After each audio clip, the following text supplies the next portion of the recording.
नमस्कार श्रोते हो, दीपक रेगे कथाकथन चॅनलवर तुम्हा सगळ्यांचं मनापासून स्वागत.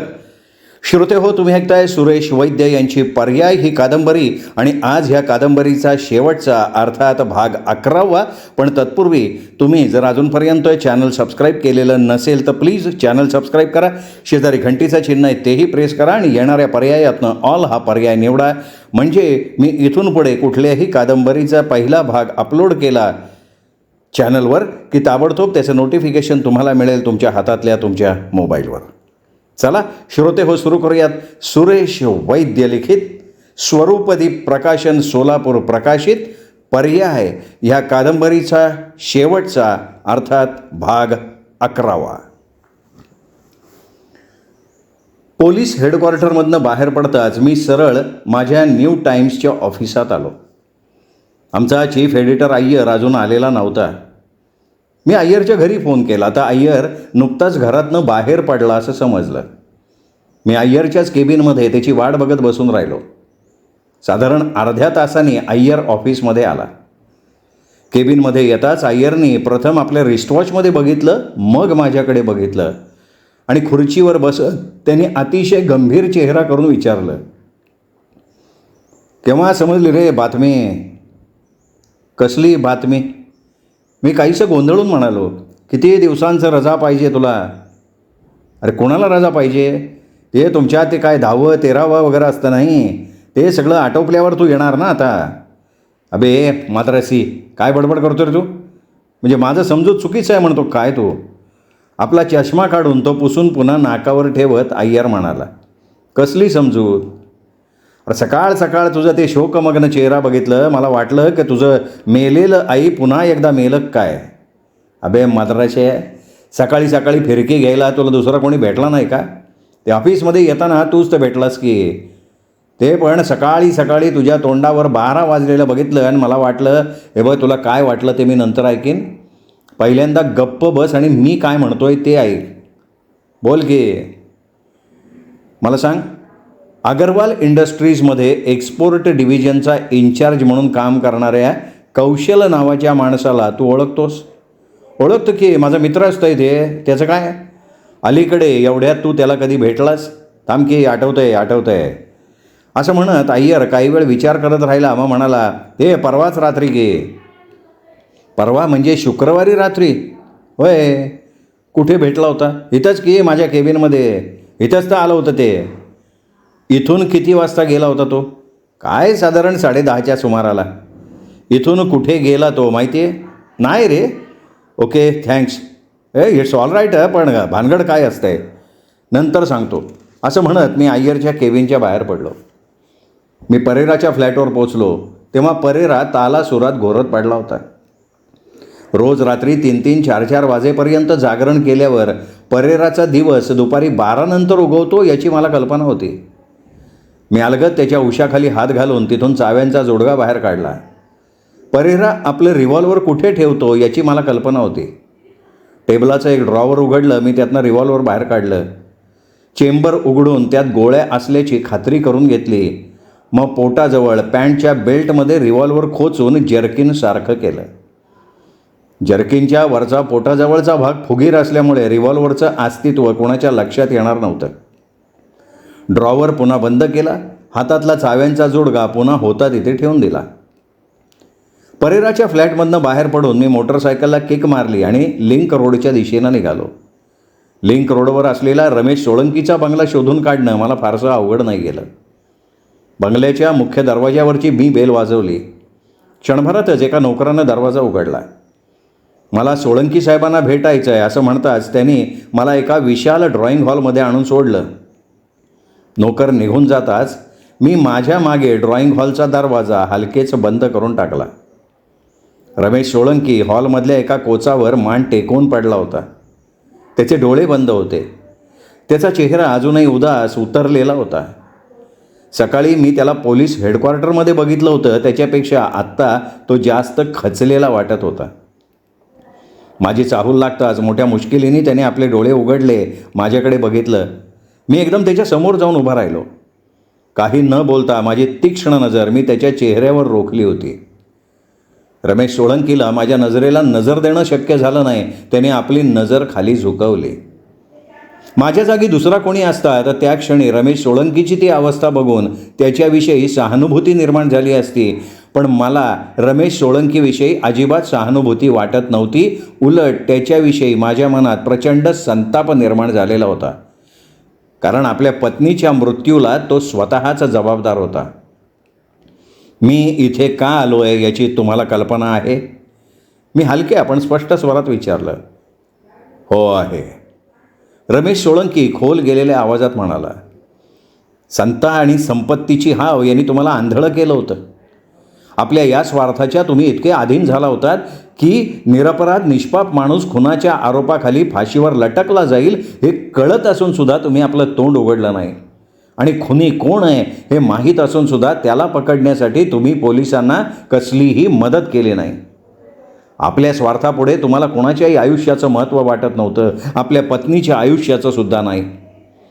तुमच्यासमोर तर केवळ एकच ध्येय होतं, जीवनदास मेहताच्या हातात अगरवाल इंडस्ट्रीजचा कंट्रोल जाऊ नये. मग भले त्यासाठी काहीही किंमत चुकवावी लागली तरी तुम्हाला त्याची पर्वा नव्हती. रमेश सोळंकीनं खाली घातलेली मान वर केली नाही. कदाचित आपल्या चेहऱ्यावरचे अपराधी भाव मला दिसू नयेत अशी त्याची इच्छा असावी. मधुलिकाचा खुनी कोण आहे हे शुक्रवारच्या रात्री सोनालीने ओळखलं होतं.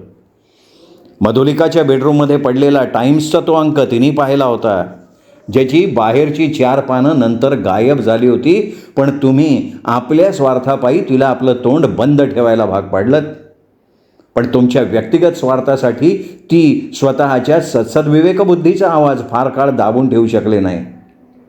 काल रात्री हेच सांगण्यासाठी तिने मला फोन केला होता, पण दुर्दैवानं फोनवरचं आमचं संभाषण तुम्ही ऐकलंत. तुम्ही पुन्हा तिच्यावर दडपण आणलं, तिला गप्प बसायला भाग पाडलं. त्यावेळी कदाचित तुमच्या दडपणामुळे अबोल सोनालीच्या सद्विवेकबुद्धीचा आवाज दबला गेला आणि तिने मला फोन केल्याचं नाकारलं. पण नंतर मात्र तिची सद्विवेकबुद्धी तिला पुन्हा टोचायला लागली होती. मधुलिकाच्या मृत्यूची सजा खुन्याला मिळाली नाही हे एक वेळ ती सहन करू शकली असती, पण कोणी निरपराधी माणूस गुन्हेगार समजला जावा हे तिला मान्य नव्हतं. आणि म्हणूनच तुम्ही झोपल्यानंतर अर्ध्या रात्री ती माझ्या फ्लॅटवर आली. पण माझी भेट होण्याआधी तिला आपले प्राण गमवावे लागले. खुनी अगोदरच माझ्या फ्लॅटमध्ये तिची वाट पाहत बसला होता. सोळंकी साहेब, तुम्ही मान्य करा किंवा करू नका, पण तुम्ही स्वतः आपल्या पत्नीला मृत्यूच्या दाढेत ढकलले. रमेश सोळंकीनं मान वर केली. त्याचे डोळे अश्रूंनी डबडबले. मान वर करता त्याच्या डोळ्यातले 2 अश्रू त्याच्या गालावर ओघळले. आता अश्रू गाळून काय फायदा आहे? मी कोरड्या स्वरात म्हणालो.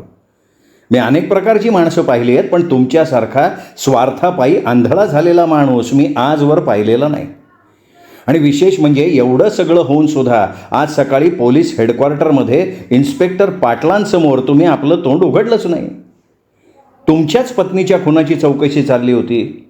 खुनी कोण आहे हे तुम्हाला माहिती होतं, पण तरीसुद्धा तुम्ही गप्प राहिलात. कशासाठी? केवळ वर्चस्वाचा खोटा अभिमान टिकवून ठेवण्यासाठी. रमेश सोळंकीची मान पुन्हा खाली झुकली. सोळंकी साहेब, दुसऱ्याचा नाही तरी निदान स्वतःचा तरी विचार करायचा. खुन्याचं रहस्य ओळखल्यामुळे तुमच्याही जीवाला धोका आहे याचा कधी विचार केलाय तुम्ही? तो तुम्हाला कसा जिवंत सोडेल? जो माणूस 3 खून करू शकतो तो आणखीन 1 खून करायला थोडा कचरणार आहे. आणि खुनी तर... आणि बोलता बोलता मी एकदम गप्प झालो. माझी नजर हॉलच्या बंद दारावर खेळली होती. दाराचं हँडल आवाज न करता हळूहळू फिरत होतं. तो आलाय. रमेश सोळंकीला उद्देशून मी हलक्या आवाजात म्हणालो आणि झटकन आतल्या बाजूला असलेल्या एका दारावरच्या जाड पडद्याच्या आड लपून राहिलो. दरवाजा उघडला गेला. डोक्यावर भली मोठी काऊ हॅट घातल्यानं चेहरा झाकला गेलेल्या एका व्यक्तीनं दारातनं आत पाऊल टाकलं. त्याच्या उजव्या हातात एक 32 पॉईंटचं रिव्हॉल्वर होतं. ती व्यक्ती आणखीन पुढे झाली. मग आपल्या डोक्यावरची हॅट डाव्या हातानं मागं सारत त्यांनी मान वर केली.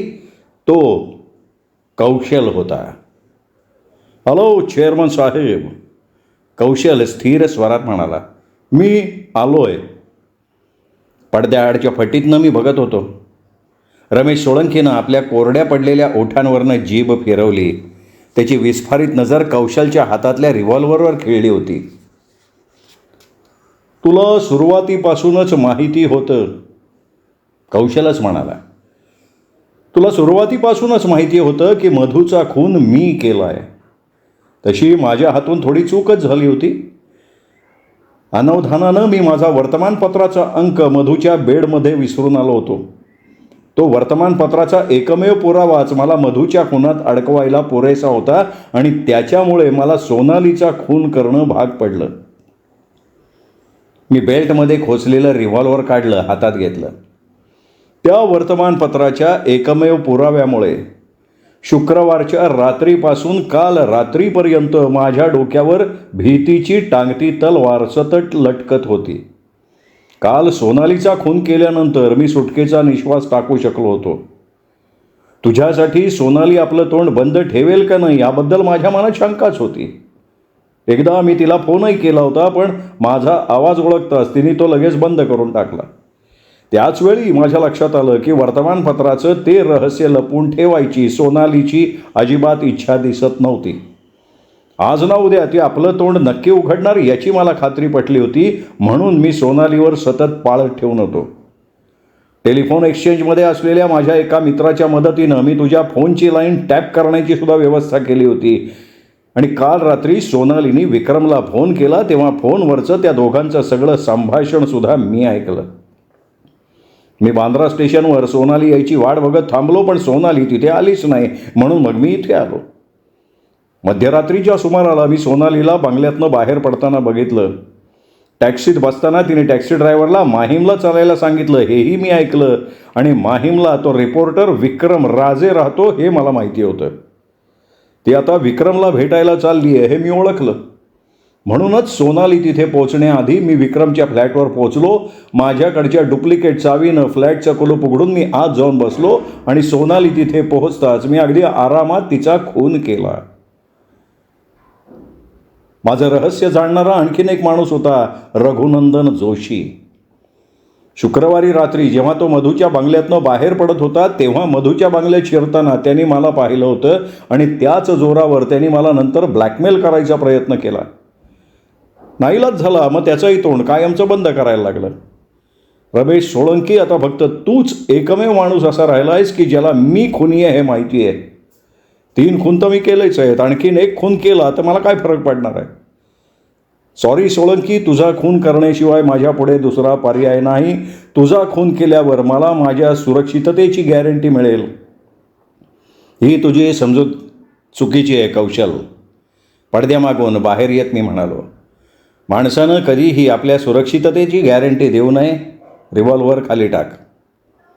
माझ्या अचानक आलेल्या आवाजानं कौशल एकदम दचकला. झटकन मान वळवून त्याने माझ्याकडे बघितलं आणि अकस्मितपणे मला समोर बघून आणि त्याहीपेक्षा माझ्या हातातलं रिव्हॉल्व्हर बघताच त्याचे डोळे विस्फारले गेले. हातातल्या रिव्हॉल्व्हरची त्याची पकड नकळत ढिल्ली झाली. रिव्हॉल्व्हर त्याच्या हातातून निसटून त्याच्या पायाजवळ पडलं.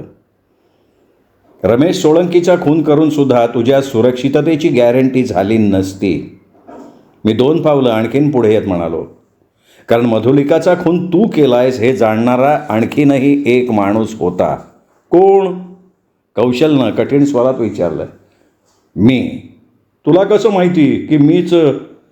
ज्या वर्तमानपत्राबद्दल तू आत्ता सोळंकीला सांगत होतास ना, त्याचं बोलणं मध्येच तोडत मी म्हणालो. त्याच वर्तमानपत्राच्या आधारे ती गोष्ट माझ्या लक्षात आली होती.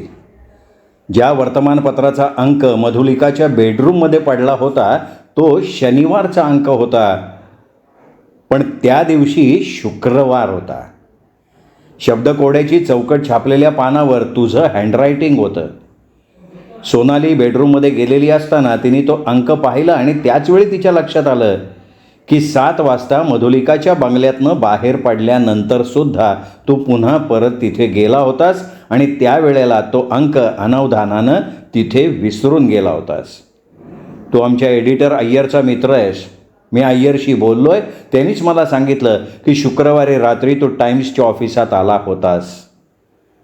टाइम्सचा बाहेरगावी जाणारा अंक रात्री 9:30 वाजता छापला जातो. अय्यरच्या केबिनमध्ये तू तो अंक पडलेला बघितला असशील आणि शब्दकोड्यामध्ये असलेली तुझी आवड बघता तो अंक तू तिथून उचलून आणला असशील. सोनालीने त्या अंकावरचं तुझं हँडरायटिंग लगेच ओळखलं होतं आणि तो अंक इतर कोणाच्या दृष्टीला पडू नये म्हणून तिने तो आपल्या पर्समध्ये लपवला होता. का? तिने तसं का करावं? या काचं उत्तर रमेश सोळंकी अधिक चांगलं देऊ शकेल. मी म्हणालो.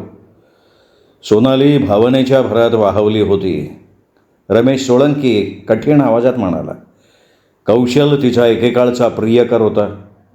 नाही म्हटलं तरी त्याच्याविषयी तिच्या मनात थोडाफार सॉफ्ट कॉर्नर होता.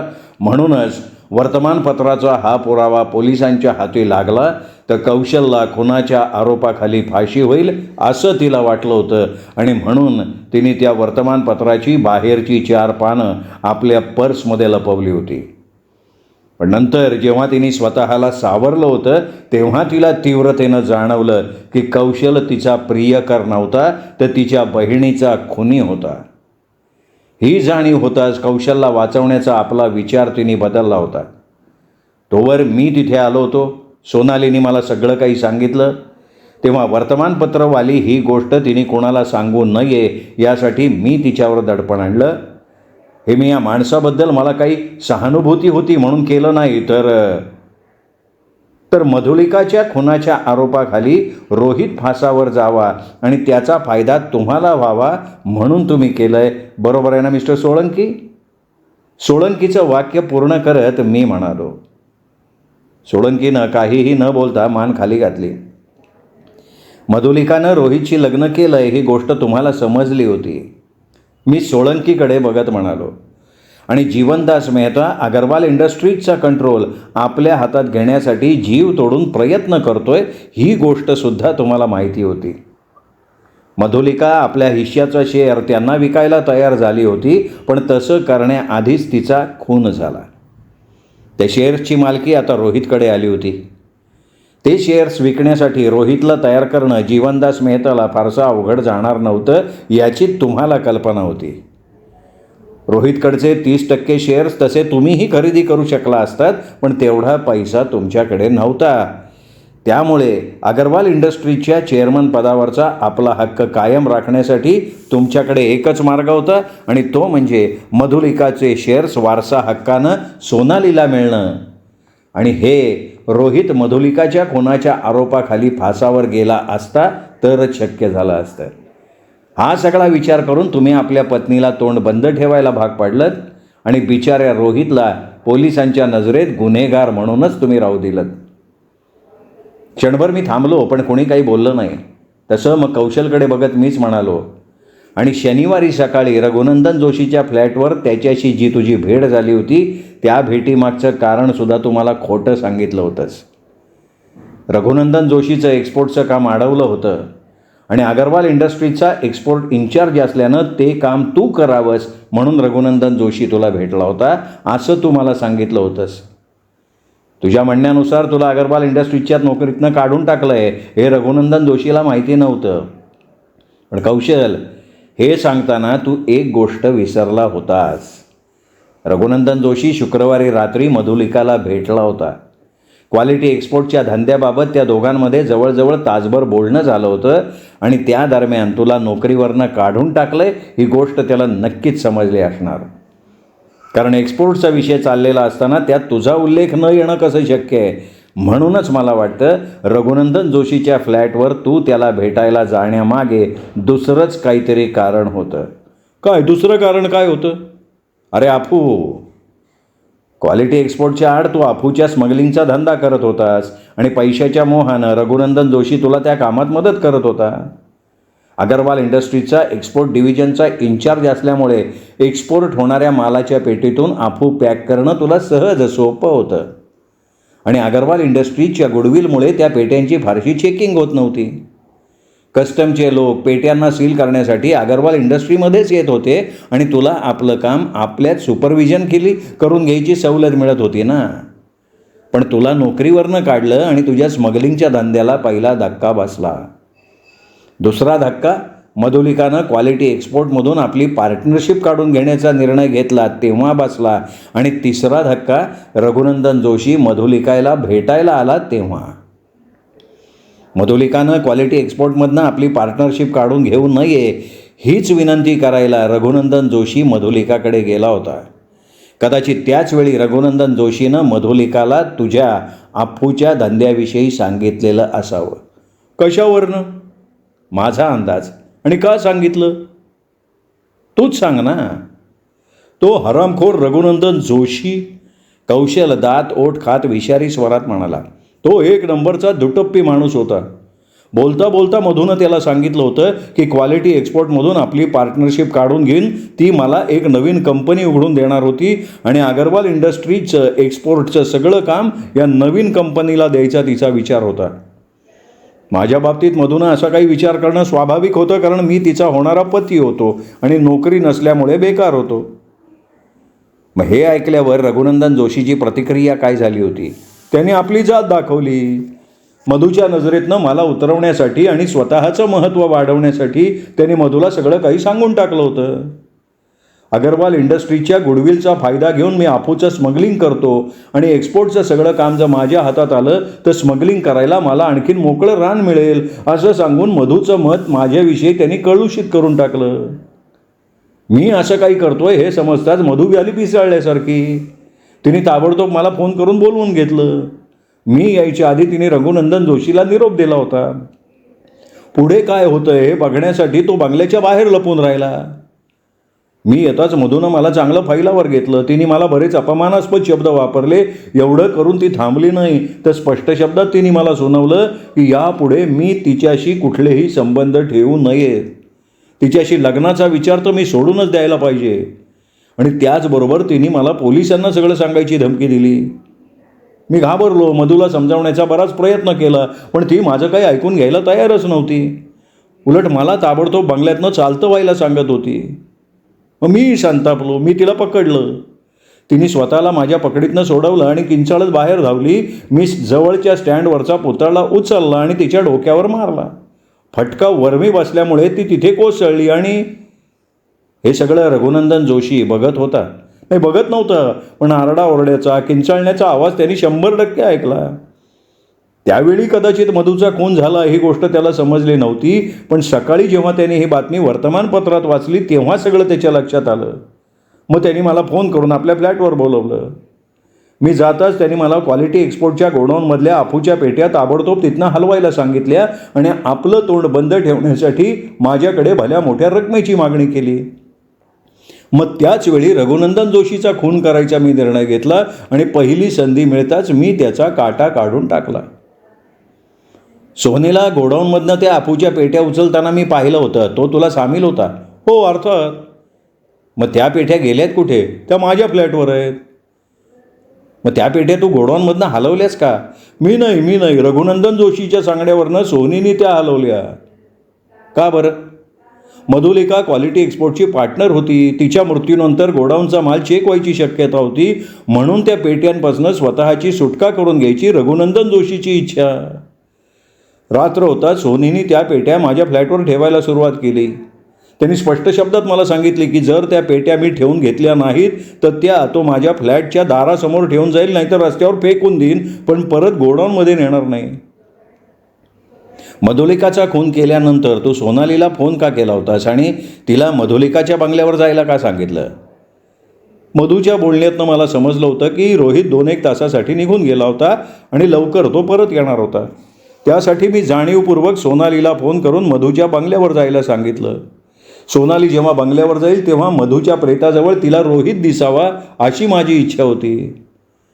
म्हणजे खुनाच्या खोट्या आरोपाखाली रोहित पकडला जावा अशी तुझी इच्छा होती? हो. मी मनातल्या मनात कौशलच्या डोक्याला दाद दिले. पण एक गोष्ट माझ्या अजून लक्षात येत नाही बरं का. कौशल म्हणाला. कोणती? सोनालीने तुलाच फोन कसा केला, पोलिसांना का नाही केला? अरे साधी गोष्ट आहे. खुन्याला पकडण्यासाठी सर्वात मोठं सूत्र असलेला तो वर्तमानपत्राचा अंक तिने लपवला होता. खुनाचा तो पुरावा लपवून ठेवून तिने एक प्रकारे गुन्हेगाराला मदत केली होती. आणि गुन्हेगाराला मदत करणं हा सुद्धा एक प्रकारचा गुन्हाच आहे. मला फोन करण्यामागे तिचा एकच हेतू असावा की मी तिला अशी एखादी युक्ती सुचवावी की ज्यामुळे तो पुरावा तर पोलिसांच्या हाती पडावा, पण तिच्यावर मात्र कसलीही बलामत येऊ नये. तसं शक्य होतं का शक्य नव्हतं? सगळ्यात सोपा मार्ग म्हणजे ते वर्तमानपत्र तिने पुन्हा बेडरूममध्ये कुठेतरी लपवून यायचं. नंतर मी इन्स्पेक्टर पाटलांना भेटून या केसमध्ये त्या वर्तमानपत्राचं महत्त्व किती आहे हे त्यांच्या मनावर बिंबवलं असतं आणि मधुलिकाच्या बंगल्याची त्यांना पुन्हा एकदा व्यवस्थितरित्या झडती घ्यायला लावली असती. पण केवळ त्या वर्तमानपत्राच्या जोरावर मधूचा खून मी केला आहे हे पोलीस सिद्ध कसं करू शकले असते? फार तर त्या वर्तमानपत्रावरनं मी पुन्हा मधूच्या बंगल्यावर गेलो होतो एवढं सिद्ध होऊ शकतं. आणि त्याचं स्पष्टीकरण मी असं देऊ शकतो की त्यावेळी मधू जिवंत होती, मी गेलो तेव्हा मेली होती. तिच्या खुनाचा आरोप माझ्यावर येईल या भीतीने मी तिथनं पळून गेलो. हे बघ, केवळ मधूच्याच खुनापुरती ही केस मर्यादित असती ना तर कदाचित तुझं हे स्पष्टीकरण ग्राह्य मानलं गेलं असतं. पण रघुनंदन जोशी आणि सोनालीचाही खून तू केला आहेस ही गोष्ट का विसरतोयस? त्या दोघांचे खून रिव्हॉल्वरनं झालेत. ते कदाचित आत्ता तुझ्या पायाजवळ पडलेलं रिव्हॉल्वर असावं. रघुनंदन जोशी आणि सोनालीच्या शरीरात ज्या गोळ्या मिळाल्या होत्या त्या ह्याच रिव्हॉल्वरमधनं झाडल्या गेल्या आहेत का नाहीत हे पोलीस सहज चेक करून बघू शकतात. आणि तुझ्या विरुद्धचा सगळ्यात मोठा साक्षीदार तर मीच आहे. मी जर ह्या क्षणी इथे हजर नसतो तर तू रमेश सोळंकीचा सुद्धा खून केला असतास. तुझा काय अंदाज आहे कोर्ट मला कुठली सजा ठोठवेल? त्यासाठी अंदाज कशाला रे? माझी खात्री आहे कोर्ट तुला फाशीची शिक्षा सुनवेल. आणि मी जर हे खाली पडलेलं रिव्हॉल्वर उचलायचा प्रयत्न केला तर काय करशील तू? हे बघ, तसला काही मूर्खपणा तो करणार नाहीस याची मला खात्री आहे. कौशलच्या चेहऱ्यावर एक उदास हास्य उमटलं. सर्वस्व गमावलेल्या माणसासारखे भाव त्याच्या चेहऱ्यावर होते. पायाजवळ पडलेलं आपलं रिव्हॉल्वर उचलण्यासाठी तो खाली वाकला आणि मी ओरडलो, थांब, रिव्हॉल्वरला हात लावू नकोस. पण माझ्या ओरडण्याचा त्याच्यावर काहीही परिणाम झाला नाही. त्याचा हात रिव्हॉल्वरच्या मुठीवर पडला होता. हे बघ कौशल, रिव्हॉल्वरपासून बाजूला हो, नाही तर मी गोळी झाडीन आता. मी पुन्हा ओरडलो. पण कौशलनं जणू काही माझं बोलणं ऐकलंच नव्हतं. त्याने रिव्हॉल्वर उचललं. त्याच्या पायाचा नेम धरत मी गोळी झाडली. कौशलच्या तोंडून एक अस्पष्ट किंकाळी बाहेर पडली. तो फरशीवर आपटला.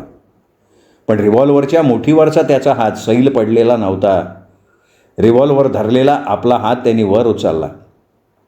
पहिल्यांदा मला वाटलं की तो माझ्यावर गोळी झाडणार.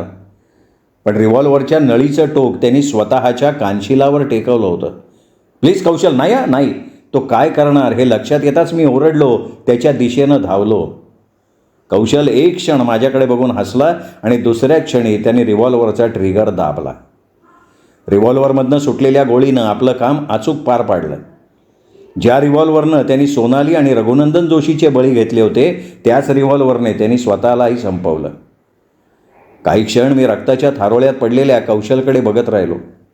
रमेश सोळंकीसुद्धा हादरलेल्या नजरेनं कौशलच्या मृतदेहाकडे बघत राहिला. सगळ्यात आधी मीच भानावर आलो. हॉलमध्ये असलेल्या फोनवरनं मी पोलीस हेडक्वार्टरचा नंबर फिरवला. सुदैवानं इन्स्पेक्टर पाटील हेडक्वार्टरमध्ये होते. ते फोनवर येताच मी म्हणालो, पाटील साहेब, विक्रम बोलतोय. आता आणखीन काय झालं बाबा? आणखीन एक खून झाला आहे. कोणाचा? कौशलचा. कोणी केला त्याचा खून? मधुलिका, रघुनंदन जोशी आणि सोनालीचा खून करणाऱ्या खुन्याने. अरे पण ते रोहित तर आमच्या ताब्यात आहे ना. पण कौशल मोकळा होता ना. म्हणजे हे सगळे खून कौशलनी केले होते. काय सांगतो? आणि त्याचा खून कोणी केला मग? त्यांनी स्वतःच. तू सरळ साध्या शब्दात बोलणार आहे का रे? पाटील साहेब, तुम्ही ताबडतोब इकडे या, मग आपण शब्दांची निवड करूया, मी म्हणालो. रिसिव्हर क्रेडलवर ठेवला. त्याच दिवशी पोलिसांनी रोहितची मुक्तता केली. रोहितने नंतर माझ्याजवळ कबूल केलं की शुक्रवारी रात्री मधुलिकाच्या खुनाची बातमी बंगल्याबाहेर उभ्या असलेल्या लोकांकडनं आपल्याला समजली होती असं आपण खोटं सांगितलं होतं. प्रत्यक्षात तो मी तिथे येण्याआधीच खूप आधी तिथे आला होता आणि कशाचीही काहीही कल्पना नसल्यामुळे सरळ बंगल्यात शिरला होता. तिथे त्यांनी मधुलिकाला रक्ताच्या थारोळ्यात पडलेली बघितली आणि काही न सुचून त्यांनी त्या पुतळ्याला हात लावण्याचा मूर्खपणासुद्धा केला होता आणि त्यामुळे त्याच्या हाताचे ठसे पोलिसांना त्या पुतळ्यावर मिळालेले होते. मधुलिकाचा खरा वारस कोण यावरून आता रोहित आणि कॅप्टन सावंत यांच्यामध्ये बराच मोठा वाद निर्माण होण्याची शक्यता होती. पण मी आणि जीवनदास मेहताचा वकील अवस्थी, आम्ही दोघांनी केलेल्या हस्तक्षेपामुळे हा वाद टाळला गेला होता. या वादातून काहीही निष्पन्न होणार नाही हे आमचं म्हणणं पटल्यामुळे रोहितने आणि कॅप्टन सावंतने आपापसात तडजोड केली होती. या तडजोडीनुसार कॅप्टन सावंतनं आपल्याला मधुलिकाचा खरा पती आणि वारसदार आहोत हे सिद्ध करण्यासाठी कोर्टात न जाण्याचं मान्य केलं होतं, तर रोहितनं मधुलिकाची सगळी संपत्ती आपल्याला मिळाल्यानंतर त्यातून 10 लाख रुपये कॅप्टन सावंतला देण्याचं कबूल केलं होतं. मधुलिकाचे अगरवाल इंडस्ट्रीमध्ये असलेले 30% शेअर्स रोहितच्या नावावर होताच त्यांनी ते जीवनदास मेहताला विकून टाकले होते. त्यासाठी मी जी काही मध्यस्थी केली होती त्याचा मोबदला म्हणून अवस्थीने मला दिलेल्या शब्दांप्रमाणे 2 लाख रुपये माझ्या हातावर ठेवले. कौशलच्या फ्लॅटमधून अफूच्या ज्या पेट्या जप्त करण्यात आल्या होत्या त्या पोलिसांनी आपल्या ताब्यात घेतल्या. माझ्या प्रयत्नांमुळे खुनाच्या खोट्या आरोपातून आपली सुटका झाली याची जाणीव ठेवून रोहितने पुन्हा पुन्हा माझे आभार मानले होते आणि या उपकाराची अल्पशी परतफेड म्हणून 1 लाख रुपयाची रक्कम मला देऊ केली होती, पण ती घ्यायला मी स्पष्टपणे नकार दिला. त्यानंतर महिन्याभरातच रोहितने नयनाशी विवाह केला. या विवाहाला रोहित आणि नयनानी मला अगदी आवर्जून बोलवलं होतं. नयनानी तर चक्क मला तिचा भाऊ वगैरे बनवून टाकलं होतं. त्यामुळे त्यांच्या विवाहात मला घरचं कार्य समजून वावरावं लागलं. अवस्थीकडून मिळालेल्या 2 लाख रुपयातनं 1 लाख रुपये मी परेराला दिले. 1 लाख रुपयाची ती रक्कम बघताच परेराला हर्षवायू व्हायची वेळ आली. कितीतरी दिवस त्याचा माझ्या या उदारपणावर विश्वासच बसत नव्हता. दिलेले पैसे मी दुसऱ्या दिवशी परत मागीन का काय याची त्याला धास्ती वाटत होती. आणि जेव्हा दिलेले पैसे मी आता परत मागणार नाही याची त्याला खात्री पटली तेव्हा त्याने ते पैसे खर्च करायला सुरुवात केली. माझ्याकडच्या 1 लाख रुपयातनं 50,000 रुपये मी नव्यानंच बांधण्यात येत असलेल्या आमच्या पत्रकार भवनाच्या इमारतीला देणगी म्हणून दिले. त्यामुळे पत्रकार संघानं माझ्या विनंतीला मान देऊन या नव्या इमारतीच्या उद्घाटनाला कुठल्याही मंत्र्याला न बोलवता इन्स्पेक्टर पाटलांना बोलवलं होतं. पण तिथेही पाटलांनी आपल्या संशयी स्वभावाची झलक दाखवली. उद्घाटनाचं आमंत्रण स्वीकारताना त्यांनी मला एका बाजूला घेतलं, कुजबुजल्या स्वरात विचारलं, काय भानगड काय विकी? म्हणजे तुम्ही पत्रकाराची ही आवळा देऊन कोहाळा काढायची तर पद्धत नाही ना? मी पुन्हा एकदा पाटलांना दोन्ही हात कोपरापासून जोडून नमस्कार केला होता. श्रोते हो, ही होती सुरेश वैद्य यांची कादंबरी पर्याय. कादंबरी आवडली असेल व्हिडिओ लाईक करा, मित्रपरिवारात नातेवाईकात शेअर करा आणि हो, चॅनल सबस्क्राईब करायचं चुकून राहून गेलं असेल तर प्लीज चॅनल तेवढं सबस्क्राईब करा. पुन्हा भेटूयात अशाच वेगळ्या कादंबरीसह. तोपर्यंत नमस्कार मित्र.